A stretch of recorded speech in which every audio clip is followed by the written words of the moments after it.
pendaftaran tanggal 23 November 2021. Yang mengajukan adalah Rizky ya, suaminya. Kemudian ini udah sidang pertama tanggal 2 Desember 2021 kemarin, hari Kamis. Dan sidang yang kedua adalah besok tanggal 9 Desember. Dia hanya murni cerai aja. Cara ini kan formalnya secara material kan Rizky ya. Rizky pengaju tapi dikuasakan sama kuasa hukumnya.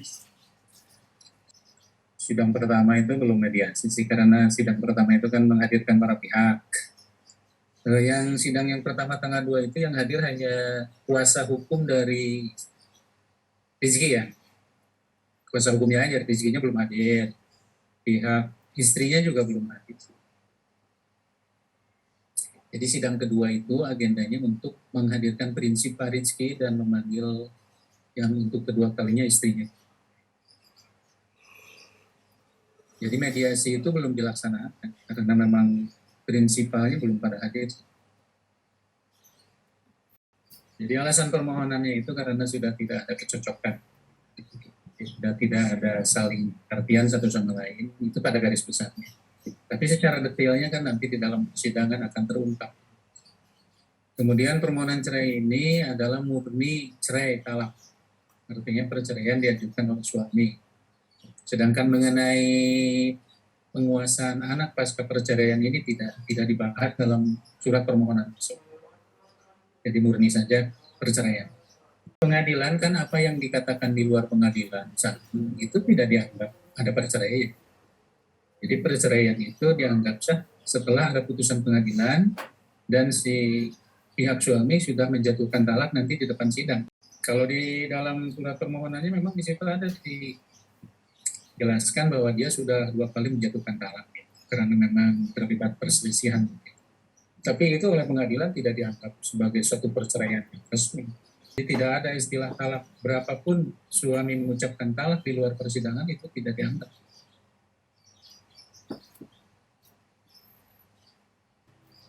Ya diperintahkan hadir.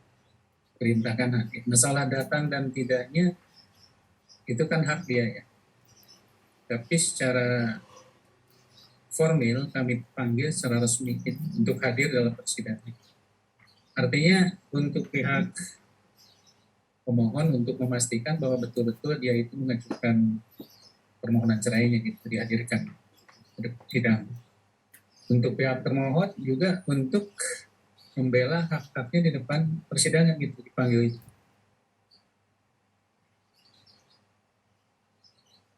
Nanti kalau dua-duanya hadir secara personil, ya kita dinasihati, didamaikan, dimediasi gitu. Setelah tidak berhasil, barulah sidang dilanjutkan ke pemeriksaan perkara.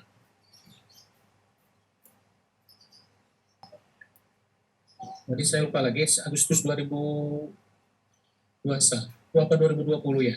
Pokoknya sekitar bulan Agustus. Tadi saya datanya lupa lagi. Hanya saya baca sepintas saja surat permohonan. Ya secara detail kan saya sebagai humas tidak ikut menyidangkan perkara. Dan perkara itu baru sidang pertama ya. Jadi hanya baca sepintas di surat permohonan itu karena adanya ketidaksepahaman dan sudah memedulikan lagi satu sama lain. Ya mungkin yang satu di Jakarta, satu di Bandung kan begitu. Alasan detail mungkin akan terungkap nanti dalam persidangan. Tidak ada meladeni sebagai pasangan suami istri yang dibahas di dalam permohonannya ya. Biasanya itu akan ditanya oleh dalam persidangan tentang yang permasalahan-permasalahan yang lebih dalam, baik itu mengenai nafkah lahir maupun nafkah batin itu. Jadi kami tidak bisa menyampaikan karena itu kan masalah privasi ya. Tapi dalam persidangan pasti akan terungkap. Belum terungkap. Dan mereka pun belum ketemu dalam persidangan, jadi hakim juga belum bisa menggali, mengkorek dari masing-masing pihak apa sesungguhnya yang menjadi persoalan rumah tangganya sehingga menjadi tidak harmonis. Sehingga salah satu di antara mereka mengambil jalan pintas untuk bercerai kan. Jadi itu belum terungkap. Dan itu pun hanya sebatas dalam persidangan nanti dan dimuat dalam berita acara. Kecuali nanti kalau putusan terbuka untuk umum, maka di situ akan kita lihat dan dengar apa sesungguhnya yang menjadi persoalan dalam rumah tangga. Selama itu belum diputus, dituangkan dalam sebuah putusan, itu tidak bisa di open bar gitu ya. Alasan-alasan yang sifatnya pribadi gitu. Termasuk kami juga sebagai hukum tidak bisa menjelaskan lebih mendalam. Detail kan tadi baca, cuma ada baca sepintas 2 kali mengucapkan talak.